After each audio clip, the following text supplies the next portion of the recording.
You say yes when you want to say no. You apologize for things that aren't your fault. You shrink yourself so other people feel comfortable. And then you go home, exhausted, wondering why you feel so empty after spending all day trying to make everyone else happy. This is people-pleasing. And today I want to talk about why you do it, because it's not what most people think. Here's the thing nobody tells you. People-pleasing is not a personality flaw. It's not weakness. It's not even really about being too nice. It's a survival strategy, one that probably worked really well for you at some point in your life. The problem is, you're still running old software. The root. Let's go back. When you were a kid, you were completely dependent on the adults around you. You needed their approval not just emotionally, but literally for your survival. Food, safety, love. And you were smart. You figured out fast, when I make this person happy, things go well. When I upset them, things go badly. So you learned to read the room. You learned to shrink. You learned to anticipate what people needed before they even asked, because it felt safer that way. Maybe your home was unpredictable. Maybe love felt conditional.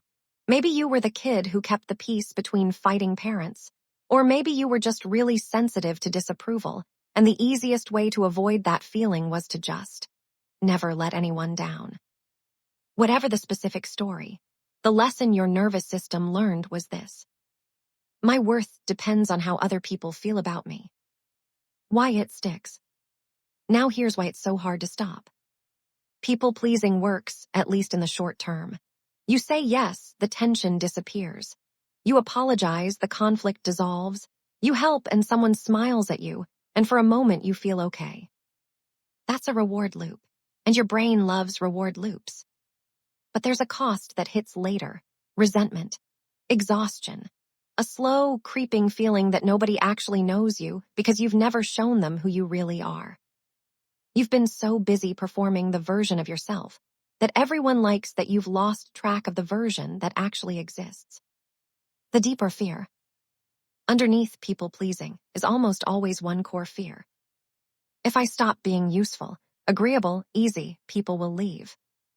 And the painful irony, the more you contort yourself to keep people close, the more disconnected you feel.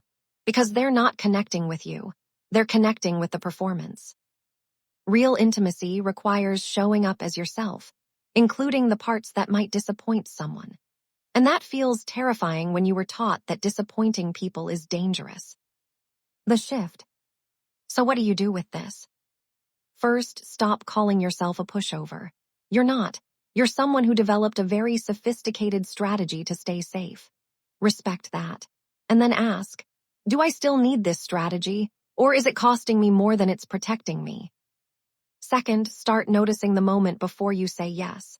Just notice it. That little flinch, that instant calculation of what does this person need from me? Just become aware of it. Awareness is where change begins. And third, practice disappointing people in small ways. Cancel one plan when you're genuinely too tired. Share one opinion you'd normally keep to yourself. Let one silence sit without filling it. Nothing terrible will happen. And every time nothing terrible happens, your nervous system slowly starts to learn a new lesson. I am safe even when I'm not performing. You didn't become a people pleaser because something is wrong with you. You became one because you were trying to be loved.